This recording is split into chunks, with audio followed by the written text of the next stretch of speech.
Mis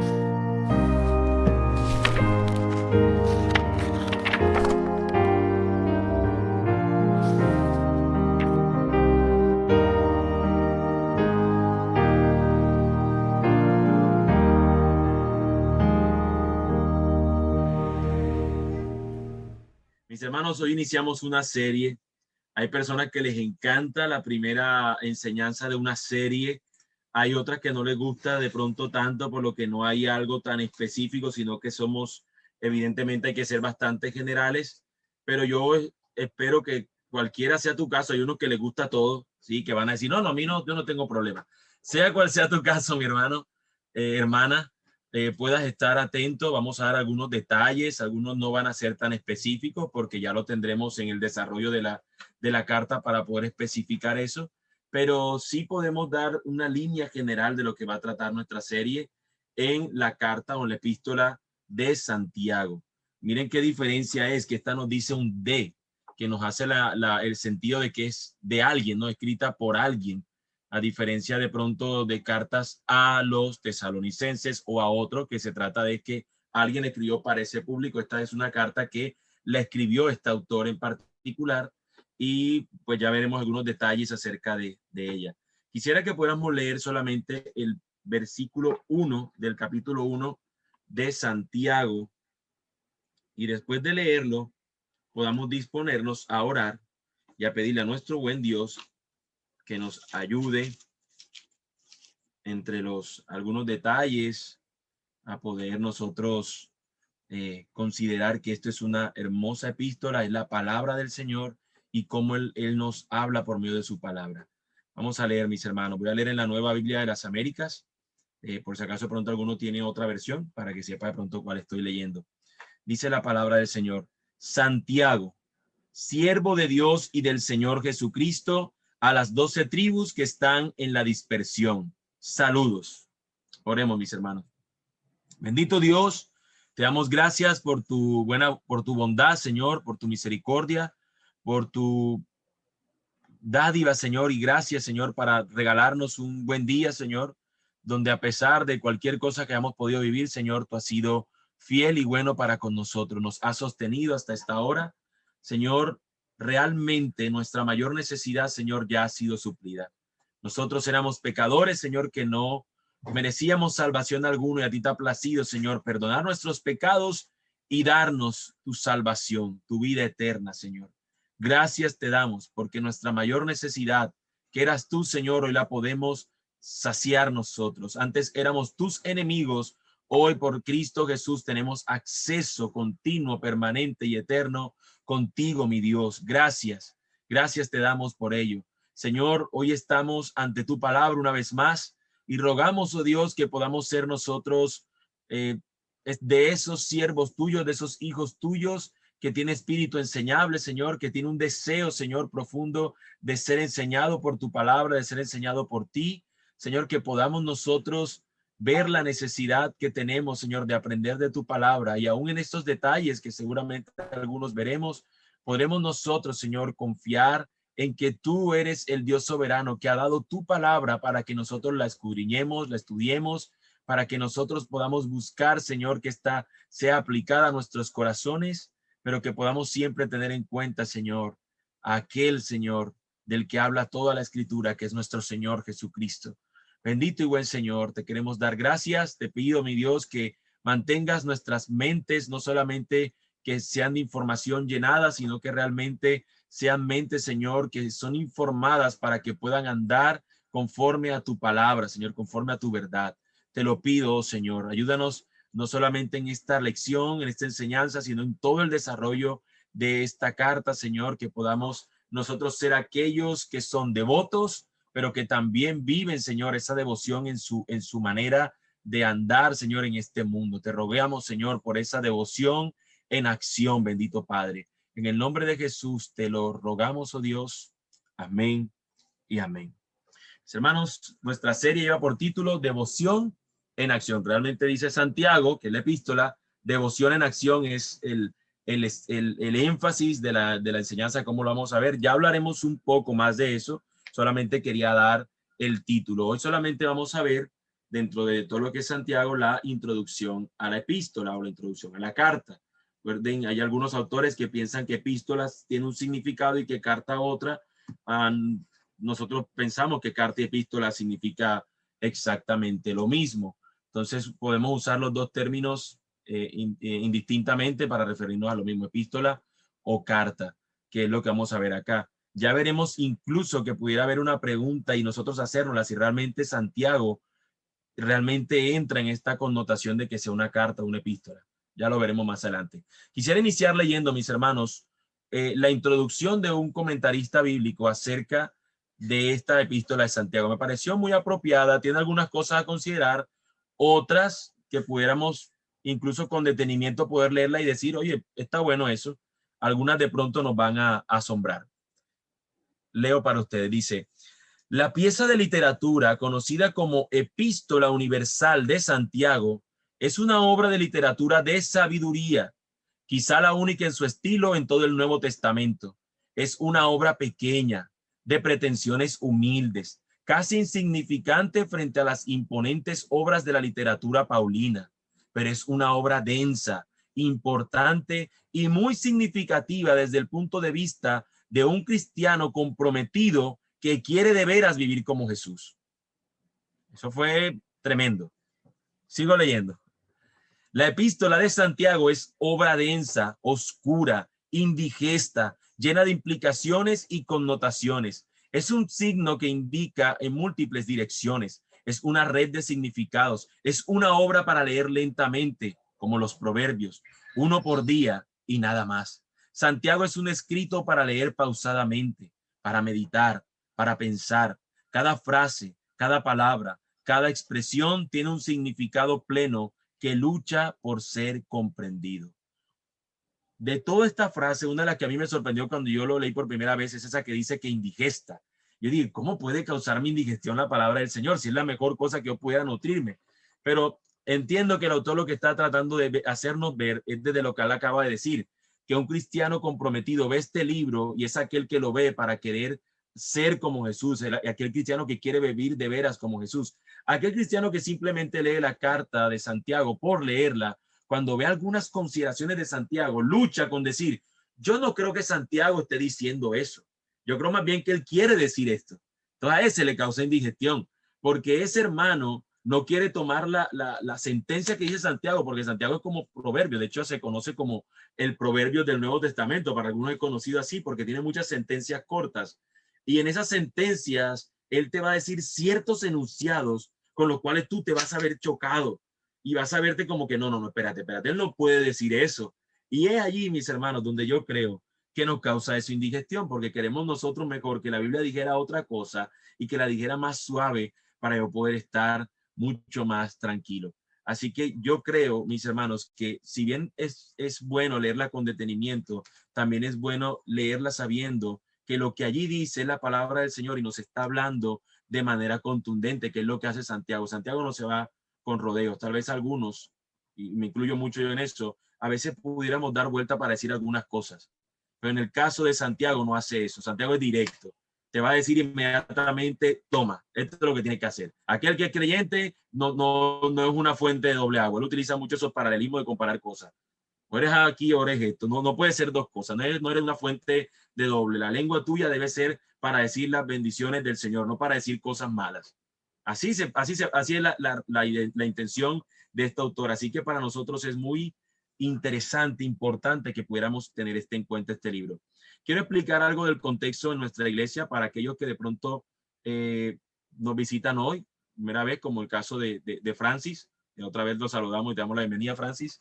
Pero también algunos otros que de repente están acá después del mes de enero. En el mes de enero, al comienzo de este año, una enseñanza del pastor Alejandro, y esto es útil para poder de pronto ver algunas, cómo tenemos nosotros o tratamos, pidiéndole al Señor que nos ayude a equilibrar el tipo de enseñanzas que hacemos. Nosotros dividimos los ejes temáticos de la iglesia en 4 puntos. Entonces, ayuda mucho verlo como partes del cuerpo. Entonces, hay unas enseñanzas que enseñamos que se llaman lo que creo que tienen que ver con la mente, ¿sí? Esas informan la mente. Otra, por ejemplo, lo que estamos viendo los domingos, que tiene que ver con eso, ¿no? Porque estamos hablando de cómo estudiar la Biblia, tiene que ver con un desarrollo técnico de algo. Vemos otro tipo de enseñanza que tiene que ver con el corazón, que se llama lo que amo, o el tipo de enseñanzas del corazón. Por ejemplo, cuando hablábamos de enséñanos a orar. Otro tipo de enseñanzas o del eje temático tiene que ver con las manos, que es lo que hago, ¿sí? Es eso de hacer. Y otro tipo de enseñanzas que le llamamos los pies, que tiene que ver con lo que modelo, es decir, cómo otros yo les sirvo y cómo también yo soy de ejemplo para otros. Son tipos de enseñanza que nos ayudan a eso. Así que en ese sentido tratamos de ver la vida cristiana, tanto la parte informativa como la parte aplicativa bajo esos 4 esquemas. Bueno, esta enseñanza de Santiago es muy práctica. Santiago hace sentencias que llaman de la fe a la acción. Un cristiano no puede ser cristiano simplemente porque diga que tiene fe. Si tú no tienes obras que muestran esa fe, realmente no demuestra que eres un cristiano. Por eso Santiago da ese tipo de declaraciones. Así que estamos aquí ante esta parte aplicativa. Nos va a informar la mente, pero específicamente se busca en esta enseñanza, en esta serie, que informe nuestra manera de andar, nuestra manera de hablar, que nuestro sí sea sí, que nuestro no sea no, ese tipo de cosas que dice Santiago, que se vea entre nosotros. Eso es lo que buscamos. Así que el Señor nos ayude porque ciertamente es algo que necesitamos vivir. Mis hermanos, Santiago, como lo hemos leído en el versículo 1, comienza su carta con un encabezamiento y un saludo. Él emplea los pronombres ustedes y nosotros a lo largo de toda la epístola. Y con frecuencia él simplemente llama a los lectores hermanos míos amados o simplemente hermanos míos. Eso nos demuestra que él realmente no identifica a un destinatario en particular. Él dice ahí de manera general a las 12 tribus que están en la dispersión, ¿sí? A las 12 tribus que están en la dispersión, pero es algo muy general, como ya veremos cuando hablemos de la audiencia, a quién se refiere él de manera particular. Así que esta epístola se conoce como epístola universal o de carácter universal precisamente por eso, porque no tiene un grupo específico de personas, como Pablo cuando escribe a los tesalonicenses o cuando Pablo le escribe a los romanos. No está hablando específicamente a una iglesia, a una congregación, sino que es de carácter universal para todas las iglesias, ¿sí? A quien corresponda, como cuando uno manda esa carta, quizá a quien corresponda, no sé a quién de esa empresa, pero a quien le corresponda. Bueno, en este caso le corresponde a los cristianos, así que es lo que está haciendo aquí Santiago. De hecho, algunos de ustedes escucharán o tendrán en alguna versión o alguna vez escucharán que se conocía como la epístola católica de Santiago y inmediatamente se asustó. ¿Cómo así que la Biblia tiene algunas epístolas católicas y otras no? Bueno, el término católico, para los que no lo saben, significa universal. De ahí que se decía también de esa manera como epístola católica de Santiago. Eso es lo que traduce literalmente la palabra católico. Por eso podemos decir, obviamente entendiendo el contexto de que usted sepa que le estoy diciendo eso, que nosotros podemos decir que somos católicos en el sentido que somos de la Iglesia Universal del Señor, en el sentido etimológico de la palabra, ¿no? Si hablamos del sentido específico de una religión o de un grupo religioso, evidentemente no entraríamos en esa estructura o en esa manera de que nos llamaran. Así que eso es lo que significa la palabra católico. Ahora, mis hermanos, nosotros a este libro, a este escrito lo llamamos epístola, pero ¿realmente es una epístola? ¿Una vez han preguntado si realmente es una epístola? Bueno, yo no me lo había preguntado. Siempre pensé, es una epístola, es una carta. Tiene una persona, se presenta y dice a quién le está dirigiendo. Para mí esa era la organización de una carta. Sin embargo, a lo largo de los años han considerado a Santiago, lo han tratado de organizar o de meter en diversas estructuras. Es a esto lo que yo he condensado como el género y los distintivos literarios de Santiago. Santiago lo conocemos como la epístola universal de Santiago y como dice epístola, ya todos asumimos que es una epístola, es una carta. Sin embargo, a lo largo de los siglos, de los tiempos, Santiago ha sido considerado de diversas maneras, como una epístola, también como un sermón para ser leído en voz alta en las iglesias, al igual que se hacía con las cartas, ¿no? De Pablo, cuando las llegaban, las leían para todas las personas y era como una especie de sermón, como un tipo de literatura sapiencial, como una diatriba y como una exhortación moral. De esas 5 maneras era considerado. La epístola la dejaré a lo último porque es como más la conocemos y el sermón de penúltimo. Quisiera empezar por el tema de que es una literatura sapiencial. al ser considerado que es como si fuese un libro de recuentos o de proverbios, recuerden que los proverbios son literatura sapiencial, nos dan sabiduría. Así que por esta razón se conoce Santiago también como un libro sapiencial. Para algunos tiene esa connotación. Ahora, yo creo que el Santiago tiene parte de literatura sapiencial. Recuerden que ahorita que estamos estudiando o estamos, valga la redundancia, estudiando la serie Cómo estudiar la Biblia, nosotros decimos que un libro o un escrito o sí, cualquiera de estos libros no entra totalmente en una descripción. ¿Se acuerdan cuando veíamos eso? Recuerden que lo que hemos dicho es que un libro puede ser considerado principalmente de un determinado género, pero también incluye dentro de su narrativo, dentro de su contenido, perdón, dentro de su contenido, él va a incluir distintos tipos de géneros a considerar. Entonces, en el caso de Santiago, él contiene literatura sapiencial, tiene contenido sapiencial en el sentido de que tiene sentencias como especies de proverbios. Así que por eso muchos lo consideran así, pero no puede ser todo el contenido de la carta. Una parte incluye esa literatura sapiencial.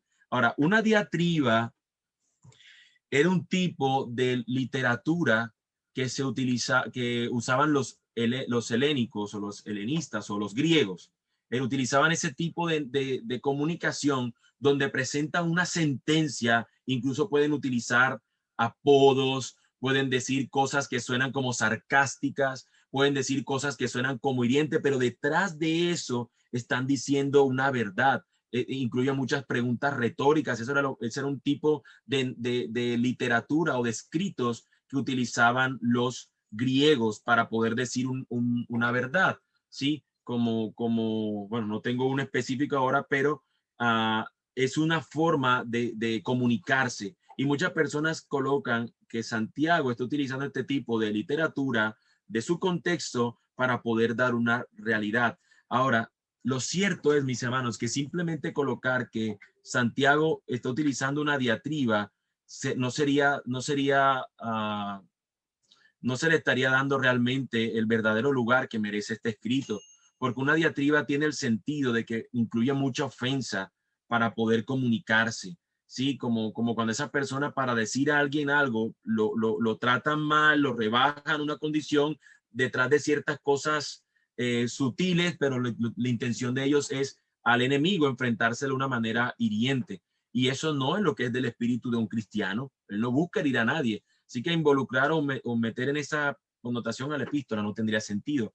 Ahora, hablar de que es un manuscrito o una exhortación moral tampoco hace justicia a la epístola, porque simplemente se vería como pequeña sentencia para que te portes bien, para que entonces con esa portarte bien, tú manifiestas tu fe y te ganas la salvación, que como muchos terminan interpretando esta epístola, y de eso no se trata. Lo que está tratando de mostrarnos Santiago es que por la fe, por mi devoción, por mi confianza en el Señor, yo inmediatamente soy volcado a la acción. No puede ser que si yo digo creer en el Señor, eso no se vea en mi manera de vivir. Así que no puede verse simplemente como una exhortación moral, mira, compórtate bien. No es eso. Ahora, muchos dicen que se trata la carta realmente de dos sermones, ¿sí? Se trata de dos sermones. Muchos dicen, en Santiago lo que encontramos es dos sermones. Uno termina en un punto y luego comienza otro sermón. Y lo que argumentan algunos es que simplemente luego él le dio forma para que se expresara a manera de carta, pero que tranquilamente pudieron haber sido dos sermones de él dominicales, que luego los quiso compartir con otros más y le colocó el sentido de carta para que fuese leído de esa manera. Eso no nos debería extrañar del todo porque realmente la epístola de Santiago se parece mucho a un libro, a una porción de la escritura que nosotros una vez estudiamos y es el Sermón del Monte. El Sermón del Monte es una predicación del Señor. Es una predicación que nosotros la estudiamos como parte de una secuencia de sentencias que el Señor va dando a lo largo de ese sermón. Y muchos ven que Santiago se parece mucho en eso al Señor Jesús. Utiliza mucho el estilo de Jesús, de sus sermones en esta carta, de dar pequeñas sentencias que buscan cambios en la vida de las personas. Así que esto parecería que tiene ese sentido y que tiene forma de carta por su introducción. Lo curioso es que simplemente cuando ustedes leen el último versículo de Santiago, ustedes se topan con una sorpresa. ¿Cómo termina nuestro último versículo? sepa que el que hace volver un pecador del error de su camino salvará su alma de muerte y cubrirá multitud de pecados. Y ya, no hay despedida, no hay diciéndoles, hermanos, salúdense con ósculo santo, mis hermanos, acá todos les saludamos, no hay ninguna forma de eso. Es una carta que parecería la conclusión de un sermón. Entonces, de ese sentido, sin embargo, mis hermanos, no podemos negar que es una carta, que es un escrito que Dios utilizó este autor, no solamente para hablarle a un grupo en particular, sino para hablarle a todo cristiano, a todos aquellos que creen en el Señor Jesús, que pueden decir, yo soy siervo del Señor Jesucristo. Para ellos es esta carta. Eso nos incluye entonces, mis hermanos, a nosotros también. Así que antes de continuar hacia esta audiencia, que es lo que hemos dicho, quisiera que pudiéramos ver también el autor. ¿De quién se trata o quién es el que se considera el autor de esta carta? De ahí cuando leíamos nosotros ahorita en Santiago 1:1, veíamos que claramente nos dice Santiago, siervo de Dios y del Señor Jesucristo. Así que todos podemos decir Santiago, pero resulta que no nos dice ni apellido ni nada. Recuerden que en esa época no era como tan común, sobre todo entre los judíos, el utilizar esas expresiones, y son simplemente decir Santiago, hijo de fulano, y así se identificaba que era el hijo de tal fulano y que tenía el oficio de tal cosa, como sucedía con Jesús, que era el hijo de José, el carpintero, para poder identificar que él era de tal familia. Ya sé quién es el muchacho. Entonces, en este caso, Santiago no nos dice más referencia, pero la mayoría y la tradición incluso asume que este Santiago no es otro, sino el medio hermano de Jesús. ¿Sí? Medio hermano porque pues recuerden que Jesús fue por obra y gracia del Espíritu Santo concebido, así que por la parte de María viene siendo hermano de Jesús. Recuerden que es un dato curioso porque los hermanos de Jesús no creían en él.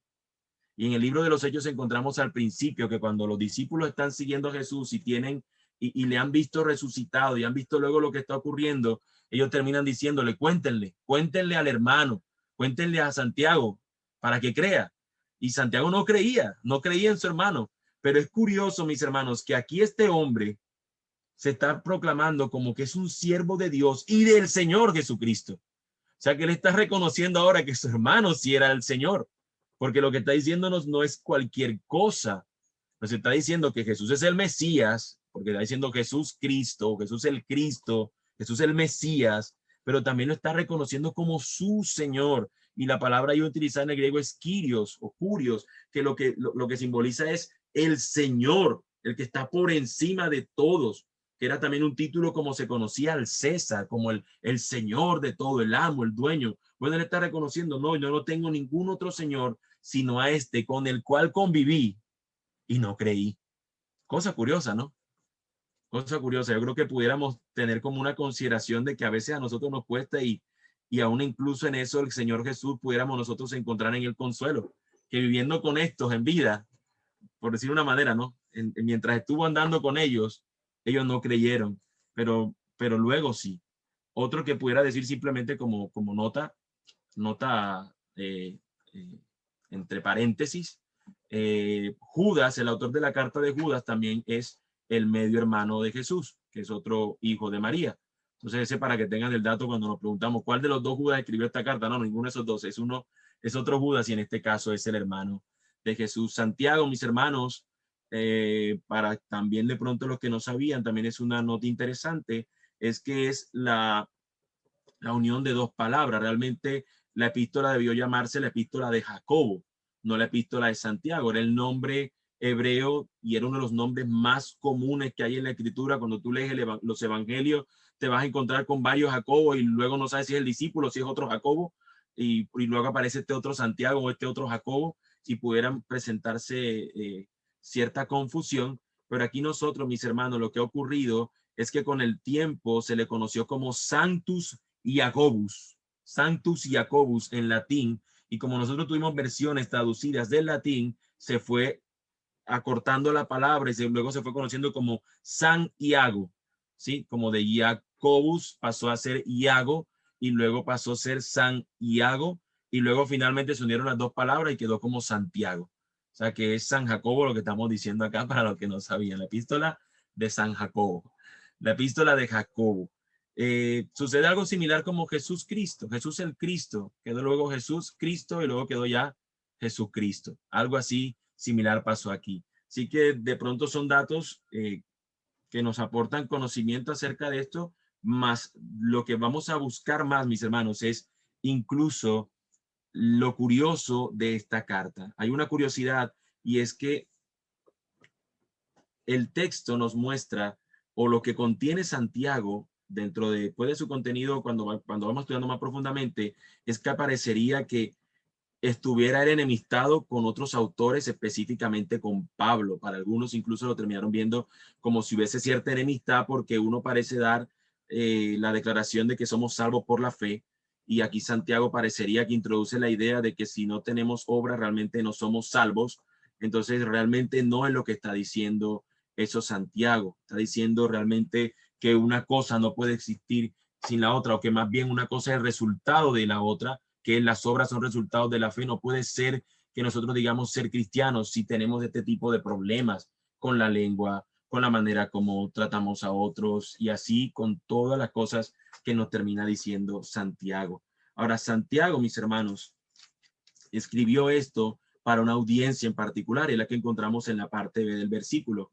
Se nos dice, Santiago, siervo de Dios y del Señor Jesucristo, a las 12 tribus que están en la dispersión, a las 12 tribus que están en la dispersión. Pudiéramos pensar, mis hermanos, que a quien le está escribiendo él aquí es simplemente a las tribus de Israel. De hecho, algunos incluso terminan diciendo que es a ese tipo de personas a la que se está refiriendo Santiago. Es una referencia, entre comillas, a simplemente cristianos que están dispersos y que se encuentran tal vez en alguna sinagoga o escondidos en algún lugar de todos los demás territorios. Pero no se trata de eso, mis hermanos. No se trata simplemente de hablándole a una tribu en particular. Lo que está utilizando él aquí es una figura de que se está refiriendo a aquellos que son del Señor, a las 12 tribus de Israel, que de hecho no dice Israel, sino que dice a las 12 tribus que están en la dispersión.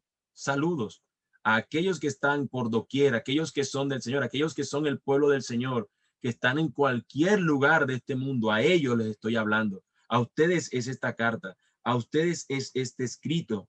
No es una referencia no solo a los cristianos judíos dispersos, mis hermanos, que están fuera de Israel, sino también a los cristianos gentiles que han sido injertados en Cristo, aquellos que somos de Cristo, aquellos que somos este pueblo de Dios ahora por medio de la fe en Cristo Jesús. Esos somos los que somos los destinatarios de esta carta. A eso nos está escribiendo el autor. No tiene una iglesia específica. Es a todos aquellos que puedan, a los que pueda ser leída estas líneas, este escrito. Y hoy para nosotros, mis hermanos, tiene tanta importancia que leerlo, tanto que agregarnos, tanto que decirnos, que yo espero, mis hermanos, que usted haga todo el esfuerzo. Y voy a quitar el usted. Que tú hagas todo el esfuerzo. Yo soy más de tutear.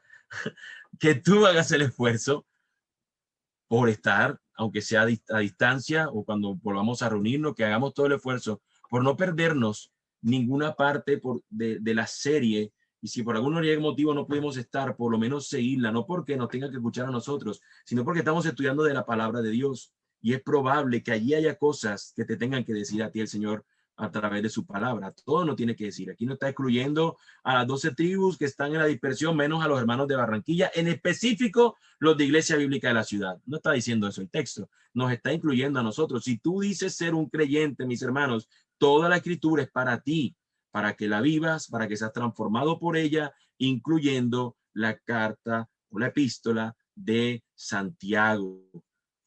Muchos hermanos a lo largo de la historia humana, incluyendo el reformador Martín Lutero, tuvo problema con esta carta, con aceptarla, porque pensaba de que realmente estaba teniendo el inconveniente de que la fe, y aquí me están diciendo otra cosa, que las obras, y él tuvo un inconveniente, pero él debió leerla, porque muchos argumentaban desde aquí para decir que era a través de las obras que te salvaban, y después de poder leerla, terminó incluyéndola en su canon. Ahora, en el caso de muchos, o quizás la mayoría de nosotros, no tenemos problema en aceptarla, pero yo creo que nuestro mayor problema va a ser, aunque nosotros seamos destinatarios de esta carta también, va a ser en querer decirle no a algunas cosas que aquí nos van a estar pidiendo a la palabra del Señor que consideremos. Así que Sería bueno a considerar. Ahora, ¿qué encontramos en la epístola, mis hermanos? Lo mismo que encontramos en los textos. Si bien aquí hay temas especiales, específicos y muy característicos de la carta, realmente no hay ninguna carta que se parezca a Santiago. No hay ni una sola. Es muy diferente. Si usted analiza todas las demás cartas, esta es totalmente distinta a todas las demás. Tiene una manera de presentar este escrito, el autor, que uno dice, oye, no hay nada que se le parezca. No hay nada. Utiliza muchos ejemplos, utiliza mucho comparativas, utiliza una línea, una persona que se comporta así, pero mira como el otro que se parece mucho al libro de Proverbios. Tiene una manera muy rica de comunicarnos esta carta. Así que en eso, mis hermanos, nosotros vamos a ver ciertas cosas particulares, ciertas sentencias que nos van a declarar y nos van a exigir nuestro comportamiento. Yo estoy seguro que cuando vayamos al texto donde nos habla de que nosotros debemos controlar nuestra lengua, que es como un pequeño timón de un barco, que con él se puede manejar todo el resto de las cosas y que incluso es una pequeña llama que puede incendiar cualquier cosa, usted se va a sentir, oye, ¿es cierto? ¿Cómo entonces cómo yo usé mi lengua esta semana? ¿Cómo yo usé mi habla? ¿Cómo yo me comuniqué esta semana? Nos vamos a ver retados con eso. Así que es una carta que exige en nosotros realmente una manera de vivir conforme a nuestro Señor Jesucristo. Es como si la carta nos pusiera a Cristo y su vida perfecta ante nosotros. Y como nosotros decir, Señor, ya veo por qué mis obras no pudieran ser suficientes para salvarme. Míralo tu exigencia. Sin embargo, en Cristo yo encuentro razón suficiente y fortaleza por medio de su espíritu, guianza, dirección, llenura en su espíritu para poder vivir como Él me manda a vivir. Así que eso, mis hermanos, nos va a impulsar y nos va a influir en nosotros esta hermosa carta. En cuanto a su teología, mis hermanos, es rica esta carta. Es espectacular cuando nos muestra, por ejemplo, en un momento que nos va a decir que Él es el Padre de las luces, en que no hay varianza, en que Él no cambia, no hay sombra de variación. Cuando nos va a decir que cualquiera de ustedes puede pensar de que si ha pecado es porque Dios lo pecó, Él dice, no, Dios no tienta a nadie, ni Él es autor de pecado. La teología en esta carta es sorprendente y es totalmente contundente en las declaraciones que hace acerca de la deidad, de quién es nuestro Dios. Pero también esta carta, aunque no veamos mucha mención ni de Cristo, ni del Evangelio de manera específica, nosotros encontramos que todo lo que dice este autor no es posible que lo viva un hombre ordinario, y ni siquiera ordinario, un hombre carnal, un hombre natural. Esto solamente puede ser demandable y solamente lo puede vivir un hombre espiritual, un hombre nacido de nuevo. Así que aunque no aparezca la obra de Cristo en cuanto a su evangelio, en cuanto a ver su muerte, su resurrección, su vida perfecta, en la exigencia que nos hace el autor, nos muestra que solamente un creyente sería quien pudiera vivir o pudiera seguir aquel que ya ha caminado esta senda. Así que tenemos en cuenta también eso. Ahora, nosotros también vemos algo y yo quisiera, ya estamos terminando, mis hermanos, no sé si yo puedo compartir, solamente quiero compartir, bueno, creo que sí. A ver, creo que es esto. Espera un momento. Ok. Déjame ver si lo puedo compartir. Que no sé si sea esto lo que... No, esto no es.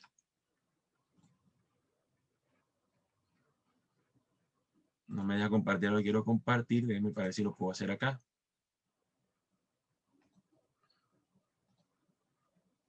Ok, vamos a ver.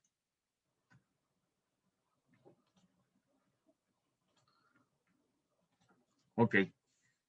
Solamente, no sé si todos vieron el diseño de la serie como tal, que dice Santiago, Devoción en Acción. Quisiera solamente que tuvieran en cuenta la imagen por dos razones. En la T de Santiago observamos que pues, claramente es visible, hay una T que representa una cruz, ¿sí?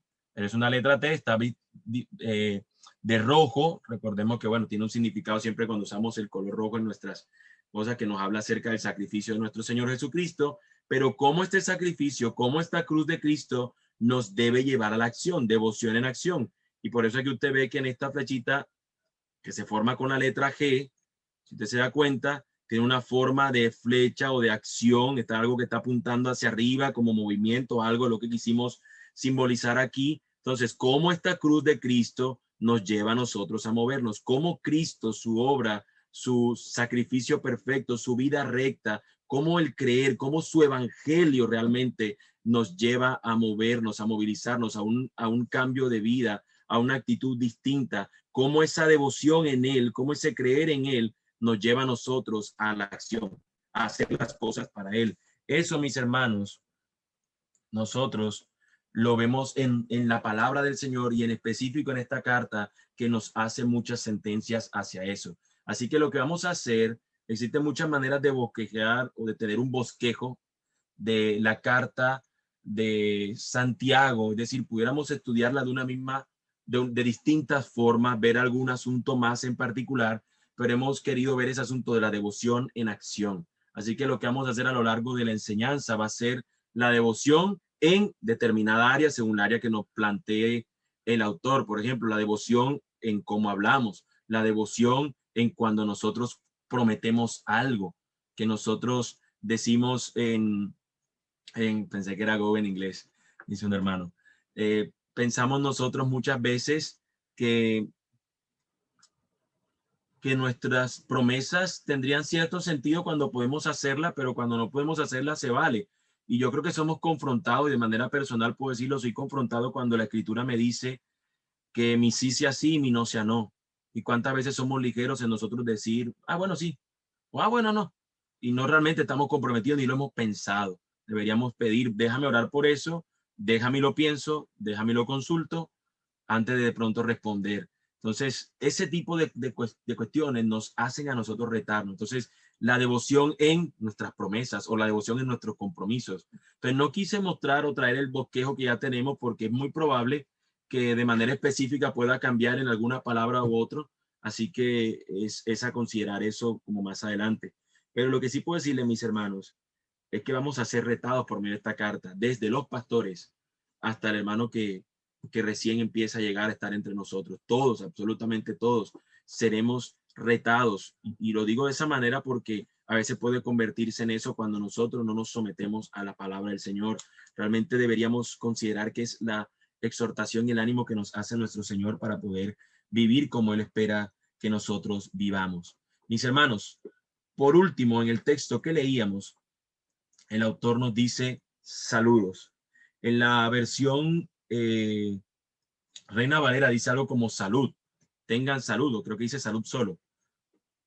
Pero la intención realmente que está utilizando ahí el autor es saludos. De hecho, Santiago en Hechos 15 sí o 16, Santiago hace una intervención, Santiago habla y cuando él habla utiliza la misma expresión que allí está diciendo saludos en su discurso o en lo que él habla en Hechos y acá utiliza esta misma palabra. Así que lo que está simplemente él haciendo es saludando de manera general, de manera de que no está pidiendo específicamente un salud, ¿sí? Por las personas, sino que realmente está saludándolos, ¿sí? Como de manera cordial, entregando lo que él va a decirle. Luego de aquí en adelante, él no se va a poner con rodeos, sino que inmediatamente va a pasar a decirnos cosas.